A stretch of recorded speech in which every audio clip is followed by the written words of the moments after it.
estava cingido. Depois de ter lavado os pés dos discípulos, Jesus vestiu o manto e sentou-se de novo e disse aos discípulos: compreendeis o que eu acabo de fazer? Vós me chamais Senhor e Mestre, e dizeis bem, pois eu o sou. Portanto, se eu, o Senhor e Mestre, vos lavei os pés, também vós deveis lavar os pés um dos outros. Dei-vos o exemplo para que façais a mesma coisa que eu fiz. E felizes sereis se o praticardes. Palavra da salvação. Vós, Senhor.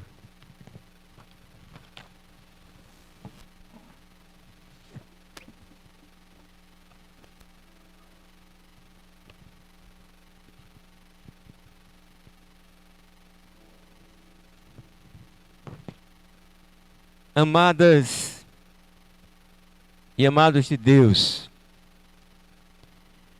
nunca passou pela minha cabeça, nunca bailou em meu coração que celebraria a missa de ação de graças pelos 25 anos de ordenação presbiteral, eu, um padre de Fronteiras, na Igreja das Fronteiras. A Comissão de Justiça e Paz é uma comissão de Fronteiras. A Comissão para o Ecumenismo e o Diálogo Interreligioso é uma comissão de Fronteiras. O Instituto Dom Helder Câmara é um instituto de Fronteiras. Nunca passou pela minha cabeça, nunca bailou em meu coração que celebraria a missa em ação de graças pelos 25 anos de ordenação presbiteral aqui, justamente aqui, onde na sacristia viveu Dom Helder Câmara. E na igreja, ele, repleto do Espírito Santo, por Cristo, com Cristo e em Cristo, ele, Dom Helder Pessoa Câmara, oferecia ao Pai, neste altar, o sacrifício pascal de Cristo em torno da mesa da palavra e da mesa da Eucaristia. Mistério da morte e ressurreição do Senhor. Celebração da salvação e da redenção do mundo. No batismo, morremos para a vida velha e ressuscitamos para uma vida nova. Na nossa existência, participamos dos sofrimentos de Cristo, sua morte, e participamos de sua ressurreição em nossas alegrias. Na liturgia, anunciamos e celebramos sua morte e ressurreição até o dia em que morreremos de fato e ressuscitaremos plenamente. Dom Helder celebrava a missa com o corpo, com a alma, com o espírito. Dom Helder celebrava a missa com o seu ser inteiro e por inteiro, completamente. Dom Helder Câmara celebrava a missa como um santo, um místico, um poeta. Ele, um poeta, um místico, um santo. Dom Helder Câmara, antes de ser um profeta, antes de ser um bispo comprometido com a promoção da dignidade humana, das causas da justiça social, dos pobres e excluídos, antes de ser um bispo da defesa das liberdades e da democracia. Dom Helder Câmara era, sobretudo, um homem de oração. Um homem de oração. um homem de oração. Um homem de profunda intimidade com Deus. Por causa disso, se torna um símbolo no mundo inteiro para a promoção, proteção e reparação dos direitos humanos, sejam os direitos humanos civis e políticos, assim como os direitos humanos econômicos, sociais, culturais e ambientais. Era porque encontrava Deus aqui neste altar que Dom Helder encontrava Deus o tempo todo e todo o tempo na beleza das artes. Ele também um artista. É porque era um homem que encontrava Deus aqui neste altar que ele encontrava apaixonadamente Deus na criação inteira. Era porque encontrava Deus aqui neste altar que encontrava Deus sobretudo e especialmente onde Deus nos mandou, nos ordenou e nos disse que nós o veríamos, ou seja, no pobre, tão bem ilustrado em Mateus capítulo 25. Evidentemente que encontrava Deus em todas as pessoas e que amava e tratava com respeito e delicadeza a todos, os ricos e a classe média. Era amigo de muitos deles. Não foi pouco o número de pessoas ricas e da classe com ele. É uma alegria e uma honra sem tamanho ser capelão da igreja de Nossa Senhora da Assunção, da Igreja das Fronteiras, na Arquidiocese de Olinda e Recife.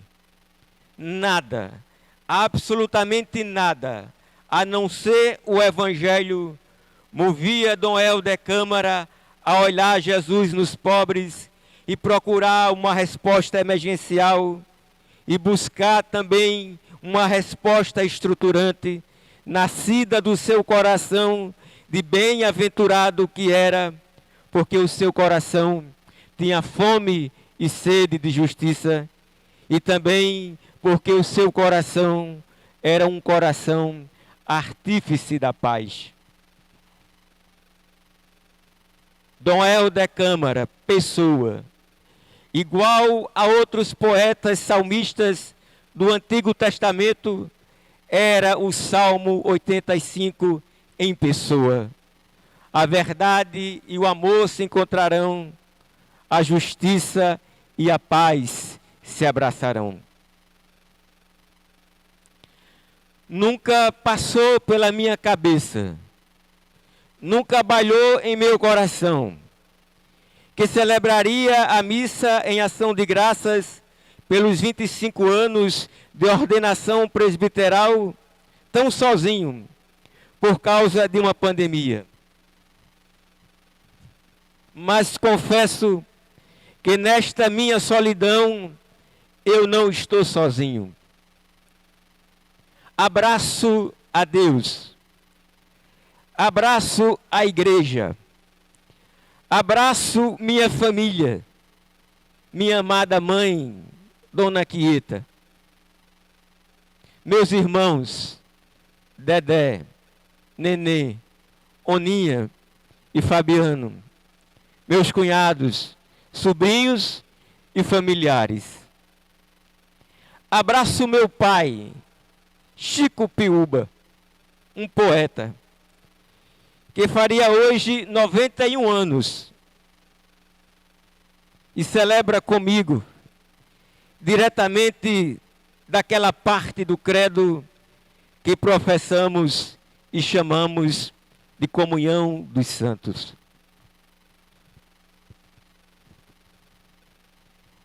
Abraço a família Jansen, minha segunda família. Abraço meus amigos. Abraço especial e especificamente os pobres e oprimidos, tão sofridos pela exploração, Abraço a humanidade inteira, de todas as raças, classes sociais, línguas, credos e nações. Abraço a criação tão bela e tão sofrida pela devastação. Celebro numa comunhão muito grande com o IDEC, Instituto Dom Helder Câmara, responsável por essa igreja, onde sou capelão, responsável pela casa e o acervo do Dom, e a casa de Frei Francisco, com os vários projetos sociais.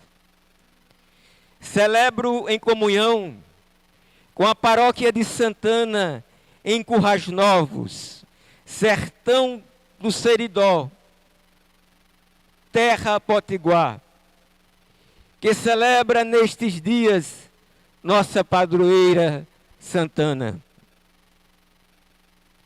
Celebro em comunhão com os amigos da Casa Geral dos Monges Trapistas em Roma, onde vivi um ano. Os monges da Trapa de Mondécar, na França, onde vivi quase 2 anos. A paróquia de Nossa Senhora de Pestello, Montevarchi, na Itália, onde trabalhava nos fins de semana. Eles se disseram que mesmo sem entender português, acompanhariam. A paróquia de São João Batista em Areis, minha primeira paróquia, quando voltei para o Brasil. Paróquia de São João Batista em Lagoa Nova, Natal. Paróquia de Nossa Senhora de Fátima, Parnamirim, onde vivi com os pescadores na praia de Pirangi. Na paróquia de Santa Teresa, no Rio, tão charmosa Santa Teresa. Na paróquia de Santa Luzia, em Belo Horizonte, onde passei 1 ano fazendo um curso. Na paróquia de São Miguel Arcanjo, em São Miguel do Gostoso, no litoral do Rio Grande do Norte. Na paróquia de Nossa Senhora do Rosário, no Rio das Velhas, amada paróquia, eu os amo. Na paróquia de Montreux, na Suíça, onde por 3 anos consecutivos tirava as férias do pároco Michel Pionel. Celebro com as irmãs da Congregação do Amor Divino, aonde estudei.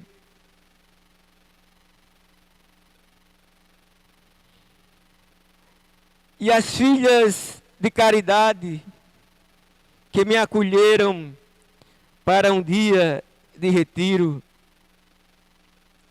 E agora a Paróquia das Graças, onde estou com o povo de Deus, daquela paróquia, e o Padre Josenildo. Celebro em comunhão com todos os padres da nossa arquidiocese. Celebro em comunhão com todos os padres da nossa arquidiocese. Celebro em comunhão com o Papa Francisco, tão parecido com Dom Helder Câmara. Celebro em comunhão com o meu pai e pastor e também amigo, Dom Fernando Saburido, bispo da Igreja de Deus, que está em Olinda e Recife. Deste modo, não estou sozinho. Abraço o mundo inteiro. O padre nunca celebra só, pois é Cristo que celebra. Cristo cabeça, ali na pessoa dele, e Cristo corpo, a Assembleia, que agora acompanha pelo YouTube do IDEC. Celebro em comunhão com a Igreja, com a humanidade e o cosmos. O Evangelho, palavra da salvação, nos proclamou o lava-pés.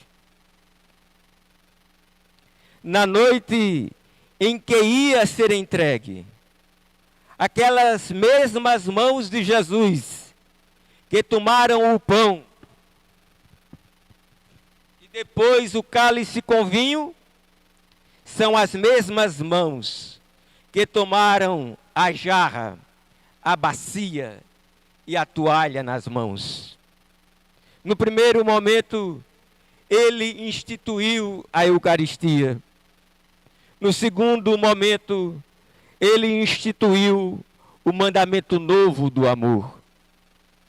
A ceia é a fonte e o ápice, é o chão e a cumbieira da vida e da liturgia da igreja. O lava-pés é consequência daqueles e daquelas que, tendo tomado do cálice da nova aliança, não podem fazer outra coisa senão tomar a bacia do novo mandamento. Nova aliança, novas criaturas, cântico novo, boa nova, mandamento novo, novas estruturas socioambientais, novo céu e nova terra, a nova Jerusalém. O padre é um lavador de pés. O padre é um lavador de pés. Jesus nos mandou lavar os pés um dos outros. Ele disse que se a gente lavar os pés das irmãs e dos irmãos, a gente será feliz. Deus nos ajude a sermos uma igreja servidora, uma igreja mansa e humilde de coração, igual ao coração de Jesus. Uma igreja que não caia nas tentações da ostentação mundana, profana e pagã, apropriados para os deuses gregos e dos romanos, mas não apropriados para Jesus Cristo. O lava-pés é um convite permanente a uma igreja da sobriedade, singela, humilde e bela. Aliás, não podemos esquecer que se aqui na terra Jesus, Deus com o Pai e o Espírito Santo, e humano conosco, tomou bacia e toalha nas mãos para mostrar o seu senhorio, lá no céu, ele toma bandeja e avental para servir aos que chegam ao festim celestial. Lucas 12:37. Felizes os servos que o Senhor, à sua chegada, encontrar vigilantes. Em verdade, digo a vocês, ele se cingirá e os colocará à mesa, e passando um por um, os servirá. Deus na terra, de jarra, bacia e avental. Deus no céu, de bandeja e avental servindo à mesa.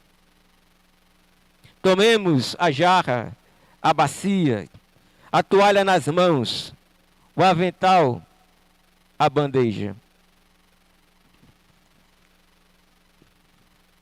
Compartilho um poema que Padre Bentinho mandou para mim, de Madeleine de Brel.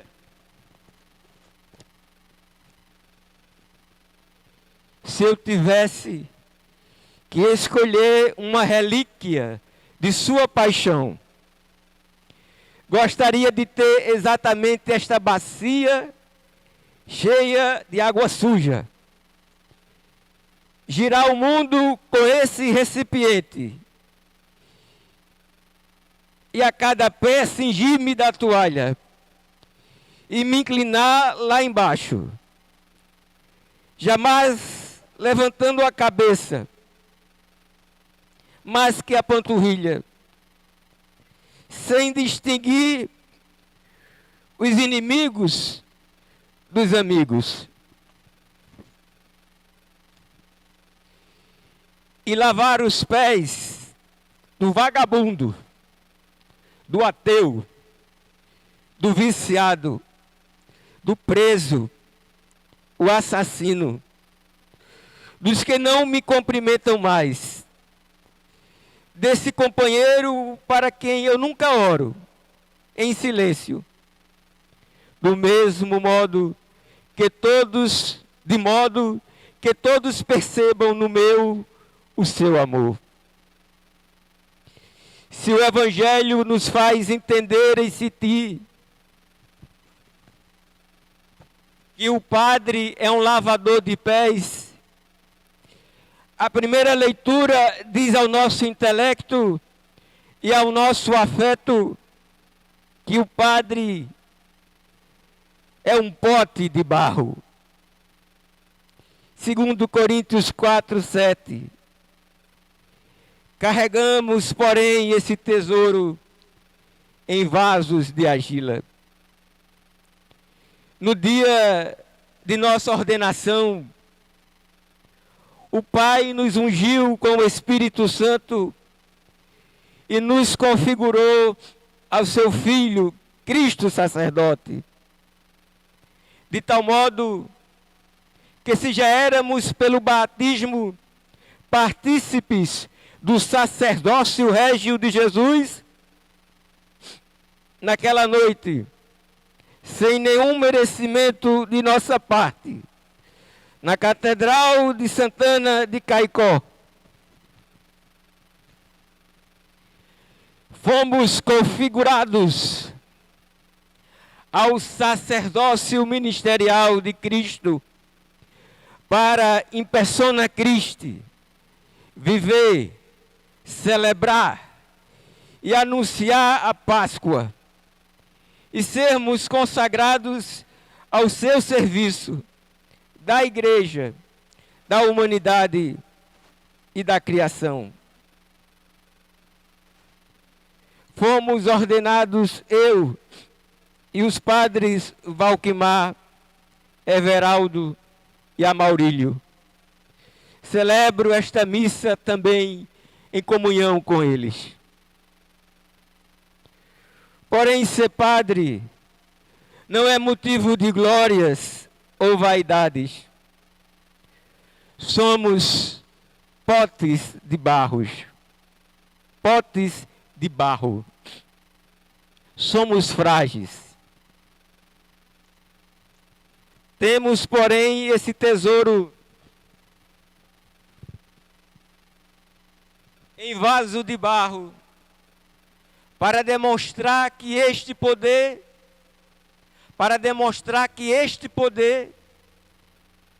que a tudo excede, provém de Deus e não de nós mesmos. 2 Coríntios 4:7. Leu agora a carta aos Hebreus. Todo sacerdote, com efeito, a segunda leitura. Todo sacerdote, com efeito, tomado dentre os homens, é constituído em favor dos homens no que respeita às suas relações com Deus. Sua função é oferecer dons e sacrifícios pelos pecados. E chama a atenção a este versículo. Ele é capaz de ter compreensão por aqueles que ignoram e erram, porque ele mesmo está cercado de fraqueza e é acometido de todos os lados pela sua fraqueza. Por causa dela, deve oferecer, tanto em favor de si como do povo, dons e sacrifícios pelos pecados. Os padres não se encontram nos quadrinhos ou nos desenhos animados de super-herói.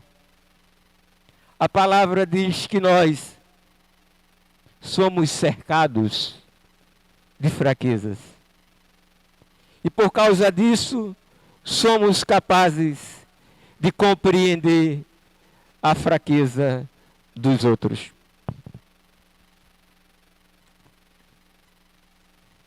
A segunda leitura nos lembra de nossas fraquezas.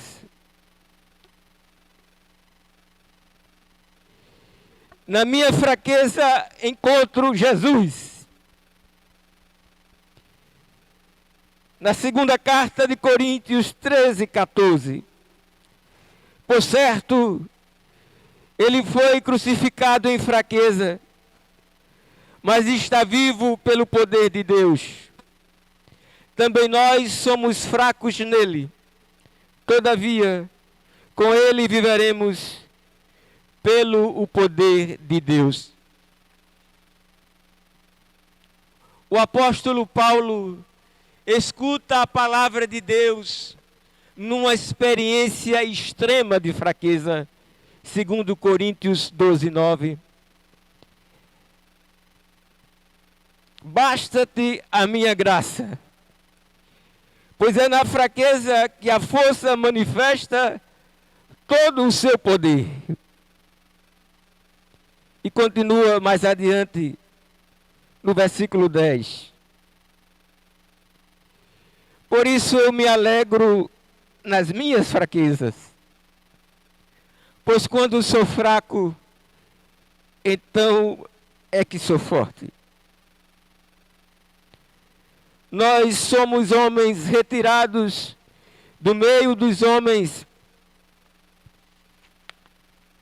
a serviço dos homens. Como é bela a experiência, ainda que dolorosa, daqueles que foram e voltaram como o filho pródigo. E mais do que no tratado, puderam entender e sentir a misericórdia de Deus. Na parábola, Deus abraça o menino. Deus beija o menino. Na parábola, Deus canta e dança com o menino que voltou. O irmão mais velho, o moralista, o legalista, o fariseu,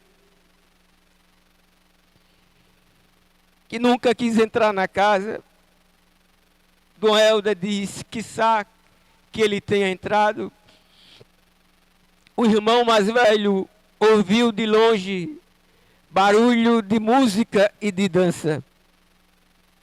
Na parábola, Deus devolve a dignidade perdida com uma roupa nova, sandálias e anel. Para Deus, perdoar é uma festa.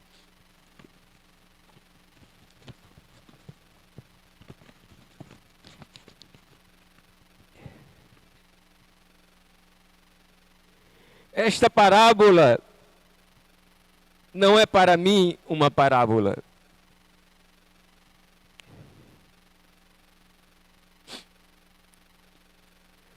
O padre é um portador do amor. O padre é portador de uma boa nova. Foi ungido também para isso. A boa nova não se transmite com palavras e atos de ódio. A boa nova se transmite com palavras e atos de amor. Nisto todos saberão que vós sois os meus discípulos, se amardes uns aos outros como eu vos tenho amado. João 13:35. Vejam como eles se amam, diziam os judeus e os gentios a respeito dos cristãos nos Atos dos Apóstolos. Se vós amais somente aqueles que vos amam, qual a diferença entre vocês e os publicanos? Mateus 5:46. A boa nova não se transmite com palavras e atos de ódio. A boa nova se transmite com palavras e atos de amor. A boa nova não se transmite com palavras e atos de violência. A boa nova se transmite com palavras e atos de paz. Bem-aventurados os que promovem a paz. Mateus 5:9.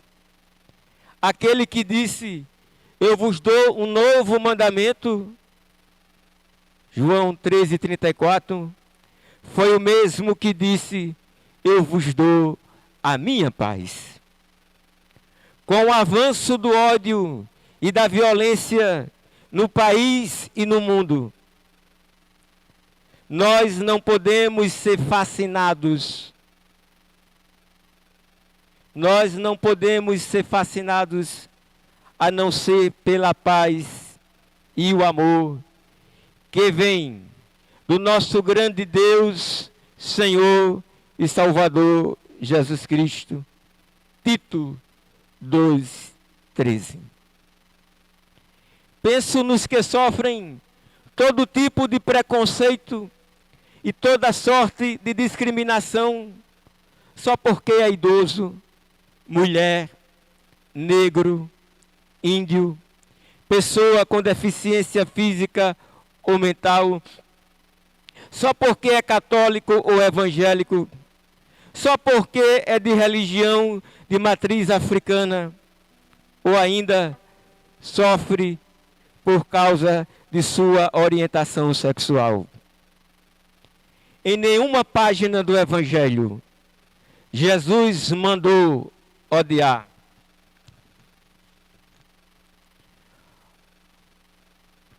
Odiai-vos uns aos outros. Cristo não disse. O cristão conjuga o verbo amar. Em primeiro lugar, amar. Em segundo lugar, amar. Em terceiro lugar, amar. Em quarto lugar, amar. Em quinto lugar, amar. E em último lugar, amar. Até mesmo os que nos odeiam ou têm inveja de nós. Uma das formas de amar é pedir perdão ao irmão e à irmã se erramos, ou então de perdoá-la se foi ele que errou. Um coração que carrega a disputa, o despeito, a inveja, o ciúme, o rancor, a mágoa, o passar a perna no outro, o carreirismo e o ódio é um coração pesado. O coração de Jesus é manso e humilde. Um coração amoroso que, tendo nos amado, nos amou até o fim. Amar torna o jugo suave. Amar torna o fardo leve. Quem ama, se ele reparar direito, verá em si asas invisíveis debaixo dos braços, asas invisíveis na pá das costas, na escápula. Quem ama, como não tem só pó de terra nos sapatos, quem ama não tem só pó de terra nos sapatos. Quem ama pode cantar com Milton Nascimento, meu nome é Pablo. Pó de nuvens no sapato. Como o trator é vermelho, incêndio nos cabelos.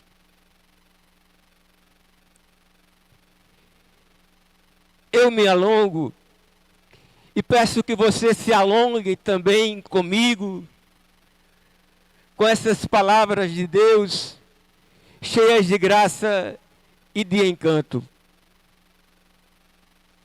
Não podemos deixar de falar da pandemia. Vivemos um tempo de pandemias e pandemônios. Mas por mais paradoxal e contraditório que possa ser, esse tempo também pode ser um tempo de graça, oportuno e favorável, como Paulo aos 2 Coríntios 6:2. Certo, é tempo de incerteza, e jogo com as palavras, de incerteza, de insegurança, de precariedade, de vulnerabilidade, improvisos. Tempo de trabalho na informalidade. Tempo de desemprego e fome.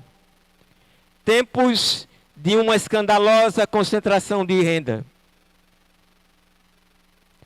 Do ponto de vista existencial, tempo onde sentimos um vazio, um oco, um buraco, uma saudade.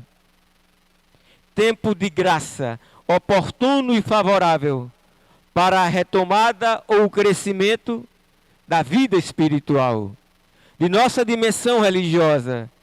Tempo para a mística. Tempo de um encontro consigo mesmo e um encontro profundo e pessoal com Deus. Sem alienação, podemos transformar este tempo num grande retiro. Tempo de viver como nunca dentro de casa, uns com os outros, sem o intervalo do trabalho, do estudo ou do lazer. Tempo de graça para renovar de que temos uma família, esposa, esposo, companheiro, companheira, pai, mãe, avô, avó, tio, tia, primos. E conviver não é fácil, mas pode ser uma quarentena, uma quaresma. E depois da quaresma vem a Páscoa. Tempo da constatação de que a economia deve ser regida, não pela ganância dos poderosos desta terra, não pela exploração dos pobres, não pela devastação da natureza, e sim uma economia que antes do lucro legítimo tenha como centralidade a economia, a dignidade da pessoa humana e o respeito ecológico. Ou nos salvamos juntos, ou nos perderemos todos. Compartilho também o salmo responsorial. Se dizia que o padre é um lavador de pés, e também que o padre é um vaso de barro. Agora, à luz do Salmo 15, o salmo sacerdotal por excelência, posso dizer com todas as letras que o padre é casado com Cristo.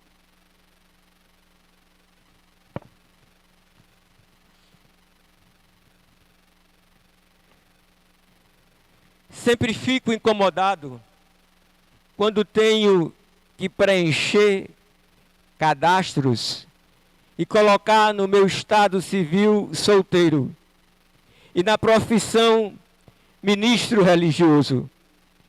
Ser padre não é trabalho nem emprego. Eu não sou solteiro.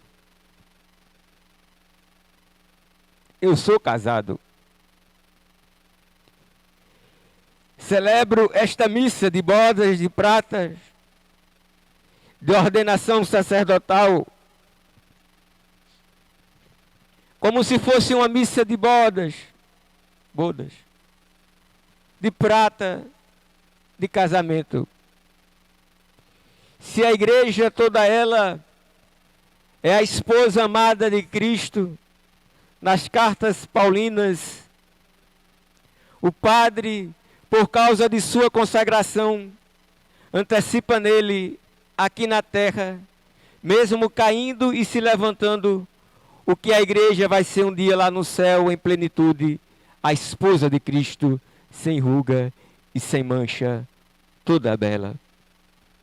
Eu, Fábio, sou casado com Cristo, Jesus de Nazaré, Deus com o Pai e o Espírito Santo, e humano conosco. Salmo 44, transborda um poema do meu coração. Vou cantar-vos, ó Rei, esta minha canção. Minha língua é qual pena de um ágil escriba, poeta. Sois tão belo, o mais belo entre os filhos dos homens. Vossos lábios espalham a graça, o encanto, porque Deus para sempre vos deu sua bênção. Eu, Fábio, sou namorado de Jesus, não sou solteiro.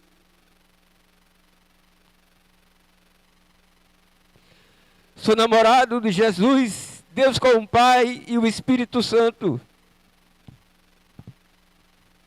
E humano conosco.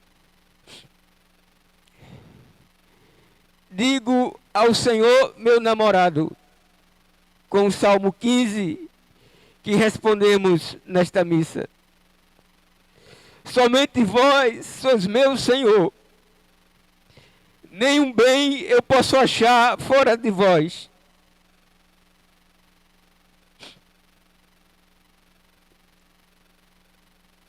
Ó Senhor, sois minha herança e minha taça. Meu destino está seguro em vossas mãos. Foi demarcada para mim a melhor terra, e eu exulto de alegria em minha herança. Eis porque meu coração está em festa, minha alma rejubila de alegria. E até meu corpo no repouso está tranquilo.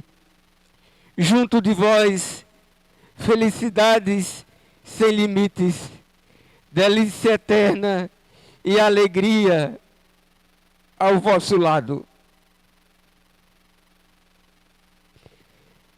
Delícia eterna e alegria ao vosso lado. Renovai em mim o primeiro amor. No capítulo 3 do Apocalipse. O jubileu é um dia de reconciliação com Deus, além de festivo, de reconciliação com as pessoas e, sobretudo, comigo mesmo. Eu quero me reconciliar comigo mesmo. Obrigado, Padre Marcelo Barros, por sua carta pessoal sobre o significado do jubileu.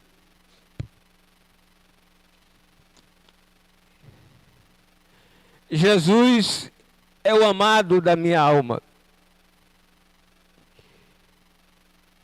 Me encontro naquele livro sagrado e erótico, escrito em forma de poesia no Antigo Testamento. Falo dos cânticos, que começa, é só o começo. Beija-me com os beijos de sua boca. O amado e a amada, Deus e Israel, seu povo. E os cristãos não demoraram a entender que o livro dos cânticos era Cristo e sua igreja. São João da Cruz e Santa Teresa d'Ávila nos ajudam a viver esse amor esponsal.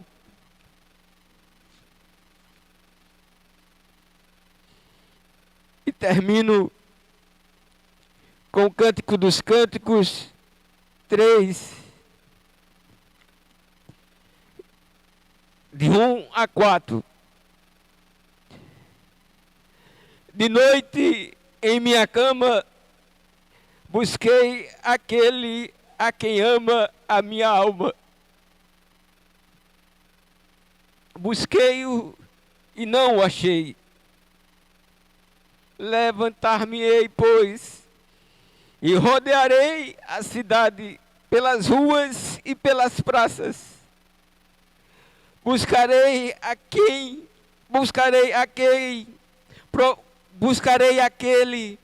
a quem ama a minha alma. Busquei-o e não o achei. Acharam-me os guardas da cidade, que rondavam à noite pela cidade.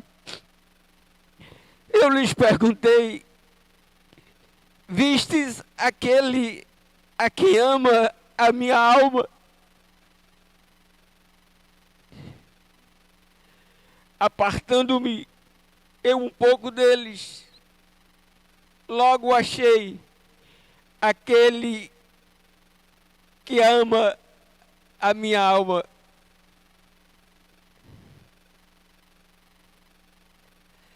Agarrei-me a ele e não o largarei jamais. Amém.